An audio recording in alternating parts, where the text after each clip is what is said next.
وتحسبهم أيقاظا وهم رقود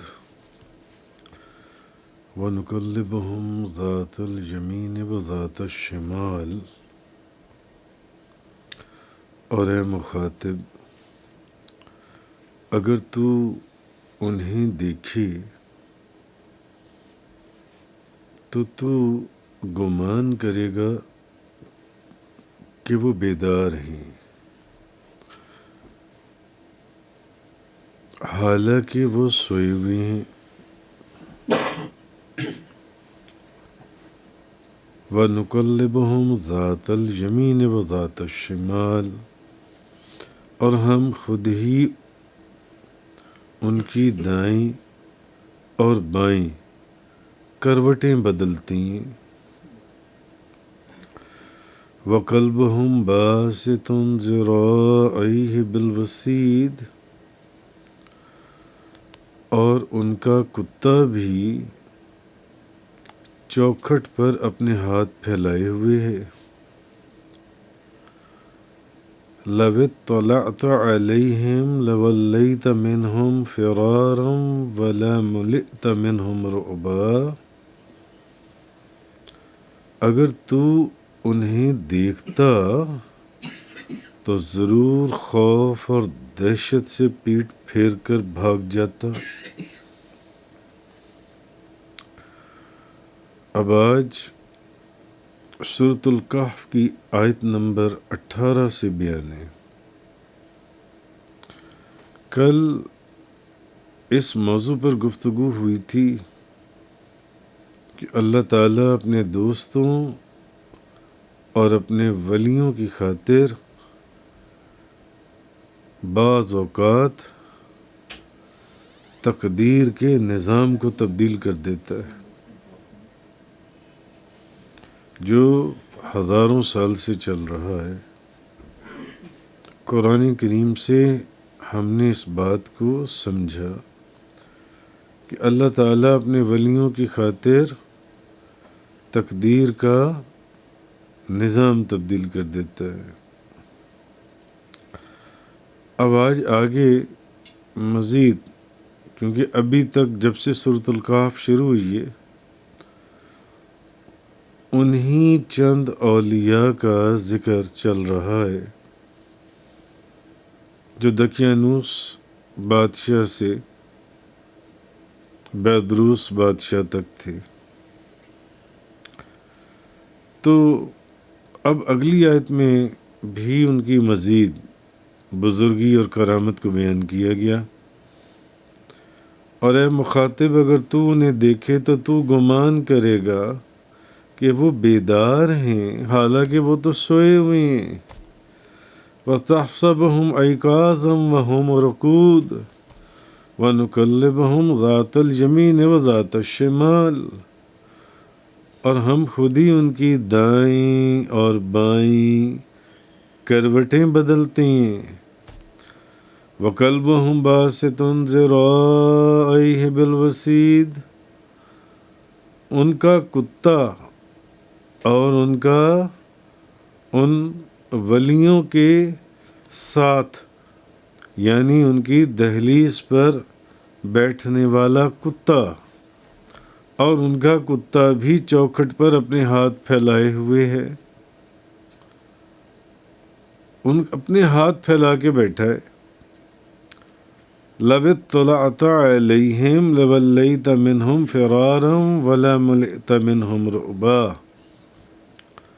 اگر تو انہیں دیکھتا تو ضرور خوف اور دہشت سے پیٹ پھیر کر بھاگ جاتا.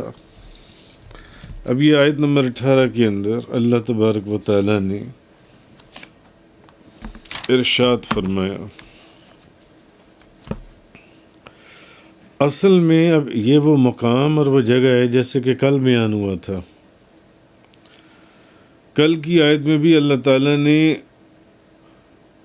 اولیاء کی کرامات کا برحق ہونا ہمیں بتا دیا کہ اولیاء اللہ کی بزرگی اور ان کی کرامات، اور یہ میرے دوستوں کی وہ جماعت ہے جن کی خاطر میں اپنی تقدیر کا نظام بھی تبدیل کر دیتا ہوں. جن کی خاطر میں تبدیل کرتا ہوں۔ اب یہ جو آیت نمبر 18 کا میں نے آپ کے سامنے 2 مرتبہ تلاوت کیا اور اس کا ترجمہ آپ کے سامنے عرض کیا، اب اس آیت سے بھی اولیاء اللہ کے جو مقام ہیں اس سے آگاہی ہوتی ہے کہ اولیاء اللہ یہ وہ مبارک جماعت ہے کہ جس کے دل میں ان کی محبت ہوگی اس کو بھی برکتیں نصیب ہوں گی، جس کے بھی دل میں ان کی محبت ہوگی اسے برکت نصیب ہوگی۔ اب یہ آیت ہمیں یہ بتاتی ہے قرآن کا یہ مقام جون سے کہ اسے بھی برکت حاصل ہوگی، بھلے وہ ایک کتا ہی کیوں نہ ہو، بھلے وہ ایک کتا ہی کیوں نہ ہو، اس کو بھی برکت حاصل ہوگی جون سی ہے۔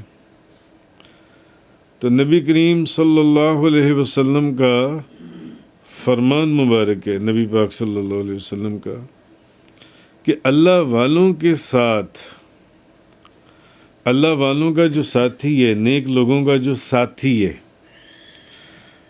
جو نیک لوگوں کی جماعت میں داخل ہو گیا، جو ان کی سنگت میں آ گیا، جو ان کی مائیت میں آ گیا، نیک لوگوں کا جو ہم نشین ہے وہ کبھی بدبخت نہیں ہوتا، کبھی بدبخت نہیں ہوتا۔ اب ان کے سونے کا ذکر ہو رہا ہے کہ 309 سال تک وہ سوتے رہے اور ہم ان کی کروٹیں بدلتے رہے، ہم ان کی کروٹیں بدلتے رہے۔ اب سوچنے کی بات یہ ہے، اب یہاں ان کی ایک اور کرامت اور بزرگی کا ذکر بھی ہو رہا ہے ساتھ ساتھ، کہ کیا 3 صدیوں تک کوئی کھائے اور پیے بغیر زندہ رہ سکتا ہے؟ اس کا مطلب یہ ہے کہ وہ کوئی عام لوگ نہیں تھے، وہ اللہ کے دوستوں میں سے تھے، اللہ کے ولیوں میں سے تھے، اللہ کے بندوں میں سے تھے۔ کوئی بندہ 309 سال تک کھائے بغیر اور پیے بغیر زندہ رہ سکتا ہے؟ کیوں؟ کیونکہ وہ مردہ ہوتے تو بات اور تھی، وہ تو سو رہے تھے، قرآن تو کہہ رہا ہے کہ وہ سو رہے تھے، وہ مردہ نہیں تھے۔ وَتَحْسَبُهُمْ أَيْقَاظًا وَهُمْ رُقُودٌ، تم جب اگر انہیں دیکھ لو تو تمہیں ایسے لگے گا کہ جاگ رہی ہیں، نہیں بلکہ ہم نے تو ان کو سلایا ہوا ہے، وہ سو رہی ہیں، دونوں صورتوں میں وہ زندہ ہیں۔ تو 309 سال تک کیا کوئی بندہ کھائے اور پیے بغیر زندہ رہ سکتا ہے؟ نہیں رہ سکتا۔ تو اللہ نے اب ان کی آگے، جیسے کل کی آیت میں دلائل کے ساتھ بات ہوئی تھی، اب اللہ نے آگے اعتراض کرنے والوں کو جو اولیاء کی کرامات کے منکر ہیں، اللہ نے یہ علامت بھی بیان فرما دی کہ وہ دائیں اور بائیں کروٹ لے رہے ہیں ساتھ ساتھ۔ 309 سال تک وہ کروٹیں لیتے رہے، ہم ان کی کروٹیں بدلتے رہے اور ہم خود ان کی دائیں اور بائیں کروٹیں بدلتے رہے۔ مردے جو ان سے ہیں وہ کروٹیں بدلتی ہیں، اس کا مطلب ہے کہ وہ سو رہے تھے۔ وہی بات وہ تو خیر قرآن میں بھی فرما دی گئی کہ وہ سو رہی ہیں، تم ان کو جاگتا سمجھو گے مگر ہم نے ان کو سلایا ہوا ہے۔ ہم خود ان کی کروٹیں بدلتے ہیں، اور جو کروٹ بدلتا ہو اس کو زندہ کہا جاتا ہے، مردہ نہیں کہا جاتا۔ حالانکہ بظاہر جو ان کا سونے کی کیفیت تھی وہ وفات کی مانند تھی۔ تو بہرحال کوئی انسان 309 سال تک کھائے پیے بغیر زندہ نہیں رہ سکتا۔ تو اللہ فرماتا ہے کہ دائیں اور بائیں وہ کروٹیں بدلتے رہے، وَنُقَلِّبُهُمْ ذَاتَ الْيَمِينِ وَذَاتَ الشِّمَالِ، اور ہم خود ان کی دائیں اور بائیں کروٹیں بدلتے رہے۔ اب ان کا کروٹیں بدلنا یہ اللہ کی خاص توجہ اور کرم سے تھا، ایسے ہی ہے نا۔ مگر تفسیر جلالین شریف کے اندر ہے کہ جب اصحاب کہف غار کے اندر کروٹ بدلتے تھے تو ان کا جو کتا ہے جو ان کی دہلیز پر بیٹھا ہوا تھا، جب وہ کروٹ بدلتے تھے تو ان کا کتا بھی کروٹ بدلتا تھا۔ تفسیر جلالین میں قرآن کی کتنی بڑی تفسیر ہے وہ، کہ جب اصحاب کہف کروٹ بدلتے تھے تو ان کا کتا بھی کروٹ بدلتا تھا، وہ باہر دہلیز کے اوپر تھا کتا جو ان سے۔ اب سوچنے کی بات یہ ہے کہ اصحاب کہف کی وہ جو اولیاء تھے، قرآن کہہ رہے کہ ان کی تو کروٹیں ہم بدلتے تھے، اللہ فرما رہے، اور اصحاب کہف کی کروٹ تو بدلتا تھا اللہ۔ وَنُقَلِّبُهُمْ ذَاتَ الْيَمِينِ وَذَاتَ الشِّمَالِ، ہم خود ان کی کروٹیں دائیں اور بائیں ہم ان کی کروٹیں بدلتے ہیں۔ تو سوچنے کی بات یہ کہ پھر اس کتے کی کروٹ کون بدلتا تھا؟ اولیاء کی کروٹ کے متعلق تو اللہ نے فرما دیا کہ ان کی کروٹ تو ہم بدل رہے ہیں دائیں اور بائیں، تو اس کتے کی کروٹ جون سی ہے وہ کون بدل رہا ہے؟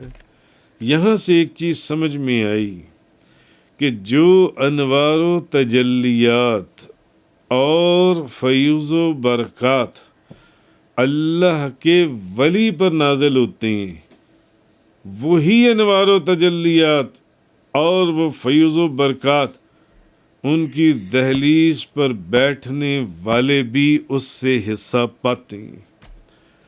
جو بھی ان اولیاء کی دہلیز پر بیٹھے گا، جو انوار و تجلیات اندر ان اولیاء کے اوپر نازل ہو رہے ہیں، جو فیوز و برکات ان کے وجود کے اندر ظاہر ہو رہے ہیں، وہی فیوز و برکات اور انوار و تجلیات باہر ان کی دہلیز پر بیٹھنے والے بھی انہی سے حصہ پاتے ہیں، انہی سے حصہ لیتے ہیں۔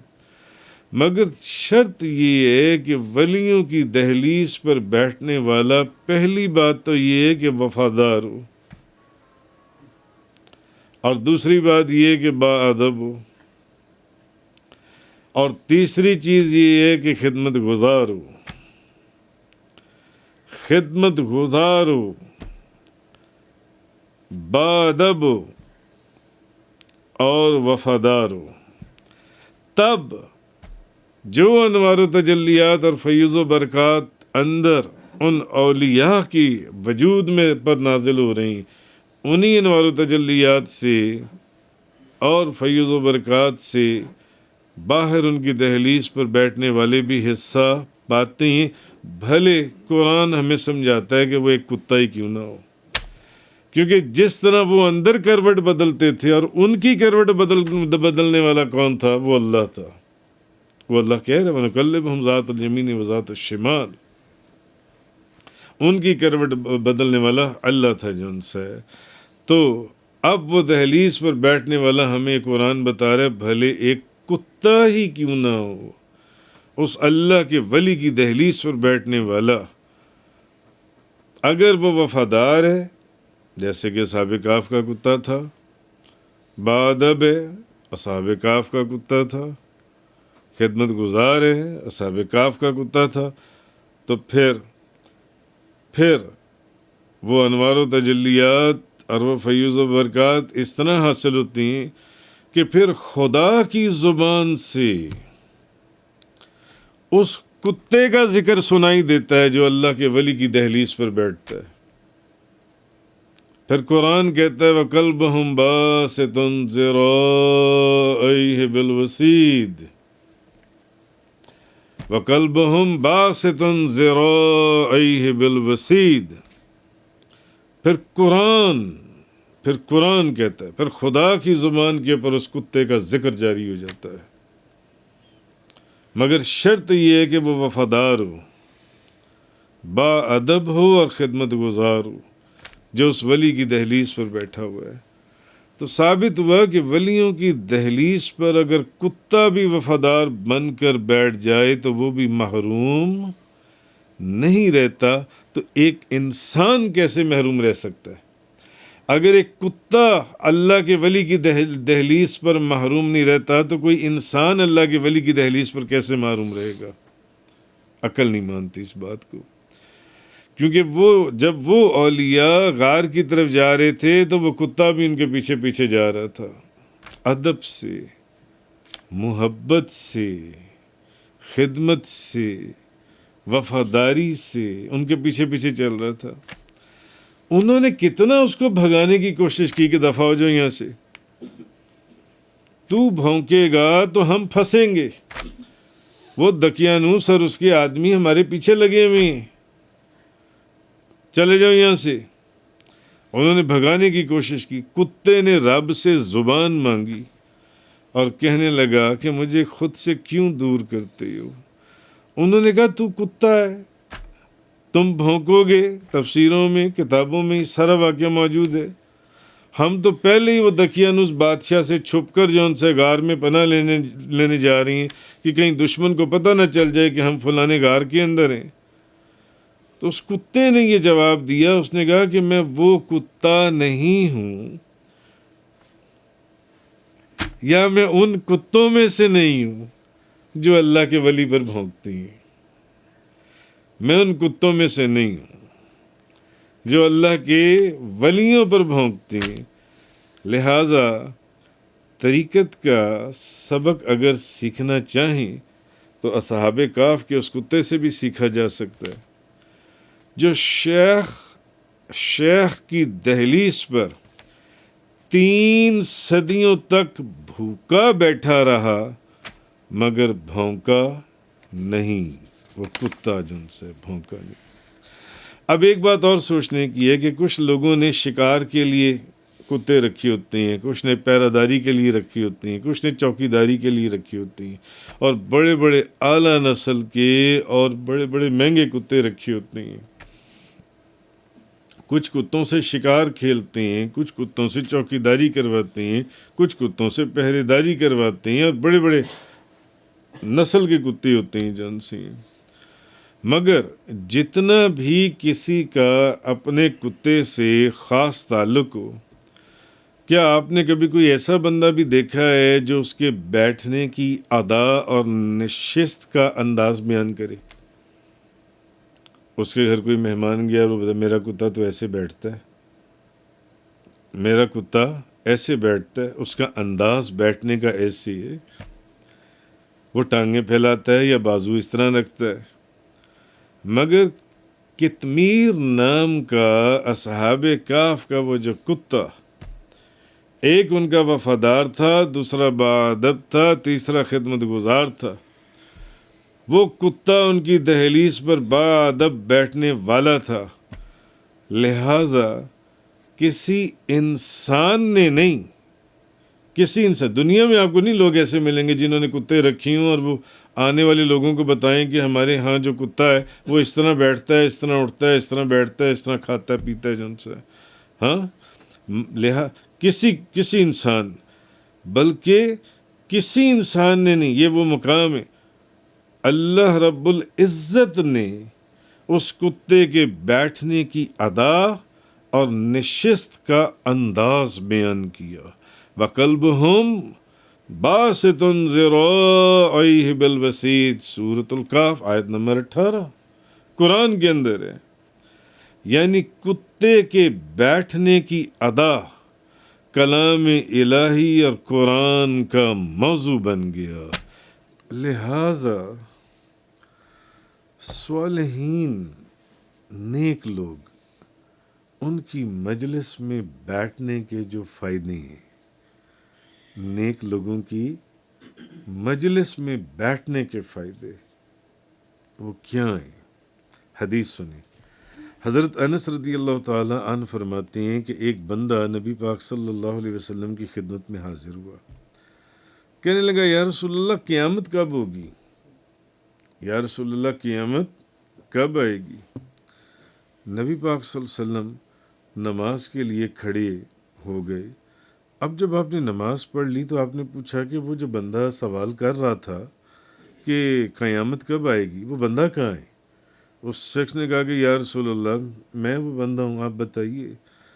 تو آپ نے اس سے پوچھا کہ تم پوچھ رہے تھے کہ قیامت کب آئے گی؟ اس نے کہا، تو آپ نے فرمایا تم یہ بتاؤ تم نے قیامت کے لیے تیاری کیا کی ہے؟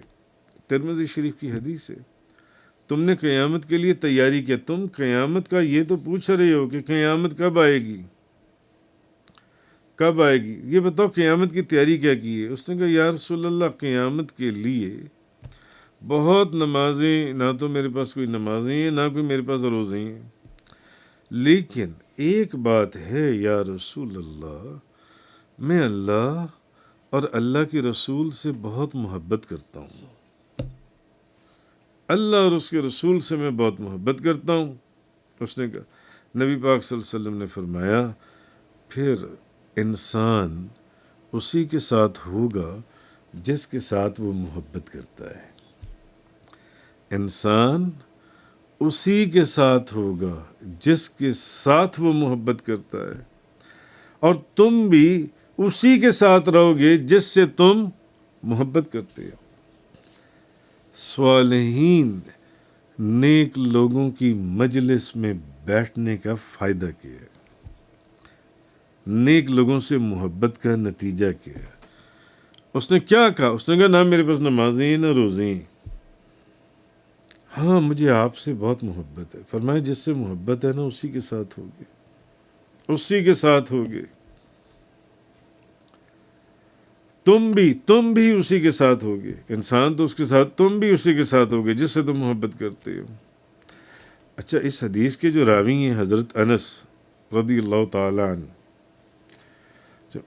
الحمدللہ میں نے ان کے بھی مزار پر حاضری دی،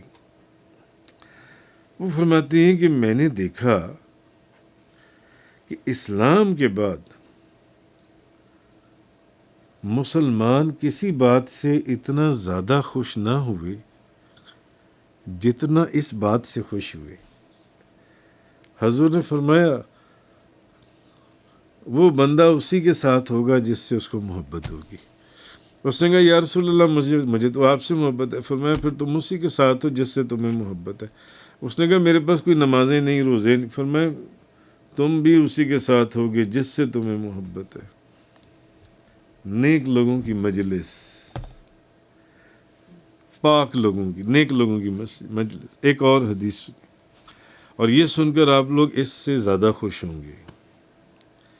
حضرت عمر بن خطاب فرماتے ہیں کہ رسول اللہ صلی اللہ علیہ وسلم آپ کے عہد میں ایک آدمی تھا، ایک شخص تھا، اس کا نام تو عبداللہ تھا مگر لوگ اس کو حمار کہتے تھے۔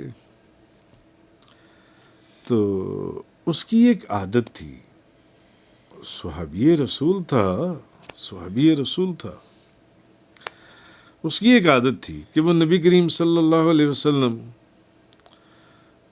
وہ جب دیکھتا تھا نا کہ حضور تھک گئے ہیں، تھکے ہوئے ہیں، کام کاج صبح سے لے کے شام تک، تو وہ حضور کے پاس بیٹھ کر کوئی ایسی بات کر دیتا تھا جس سے حضور ہنس پڑتے تھے۔ یعنی اس کی عادت تھی کہ وہ حضور کو ہنسایا کرتا تھا۔ کیسے کیسے لوگ ہیں، وہ حضور کو ہنسایا کرتا تھا وہ بندہ جن سے، اور یہ وہ بندہ تھا جس کو شراب پینے کی وجہ سے نبی پاک صلی اللہ علیہ وسلم نے کئی مرتبہ کوڑے لگوائے تھے۔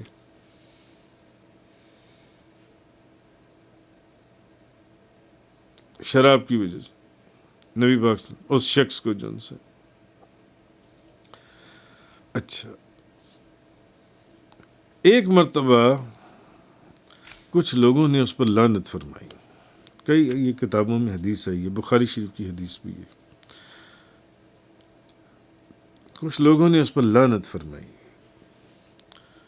کہ اے اللہ اس پر لعنت فرما، یعنی کہ نبی پاک صلی اللہ علیہ وسلم نے اس کو کتنی مرتبہ سزا دی کوڑے لگوائے. تو یہ پھر بھی شراب پی کر آ جاتا ہے، تو شراب پیتا ہے. تو اب اس بندے کی عادت یہ تھی کہ وہ، میں نے آپ کو پہلے بتایا کہ وہ نبی پاک صلی اللہ علیہ وسلم کو ہنسا دیا کرتا تھا، حضور کو.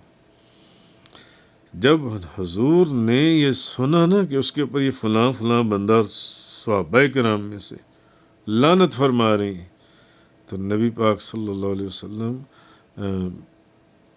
یہاں تک آیا کہ حضور جلال میں آ گئے. پھر اس حدیث میں ہے کہ حضور نے فرمایا اس پر لعنت مت کرو،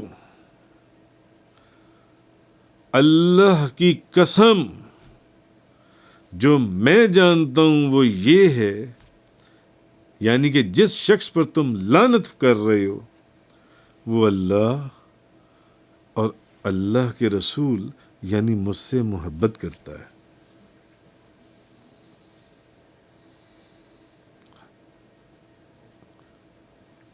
بظاہر تو وہ شراب پی رہا ہے، وہ گناہ کا کام ہے، وہ گناہ کر رہا ہے. حضور نے فرمایا اس کو لعنت مت کرو، اس کے دل میں میری محبت ہے. اور پچھلی حدیث میں آپ کو سنا چکا ہوں کہ حضور نے فرمایا جس کے ساتھ محبت ہوگی وہ اسی کے ساتھ ہوگا. یعنی معلوم ہوا کہ کسی گناہ کا کرنا وہ اس بات کو لازم نہیں کر دیتا کہ اس کے دل میں فار ایگزامپل اس کے شیخ کی محبت نہیں. یہ بندہ ناچیز، یہ حافظ ابن حجر اسقلانی کی بات نہیں.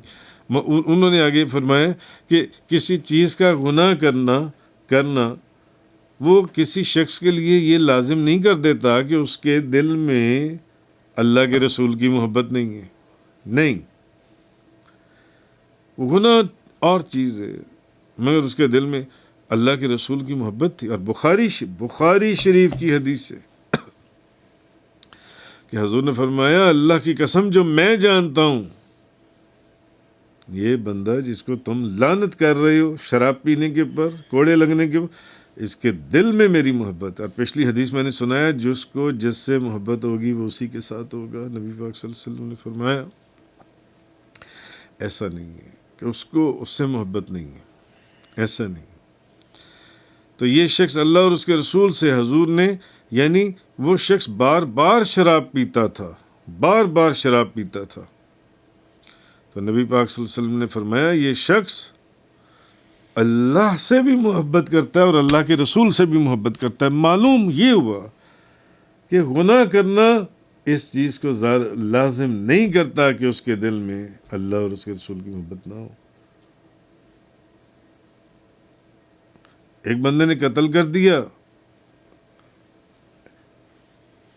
ایک بندے نے شراب پی لی، چوری کر لی، کچھ کر لی، یہ نہیں ثابت کر سکتے کہ اس کے دل میں اللہ یا اللہ کے رسول کی محبت نہیں ہے. یہ نیک لوگوں کی مجلس میں بیٹھنے کی برکت اور انعام ہے اور نتیجہ ہے. تفسیر قرآن کا یہ لیکچر انگلش میں سننے کے لیے براہ کرم ڈسکرپشن میں موجود لنک پر کلک کریں.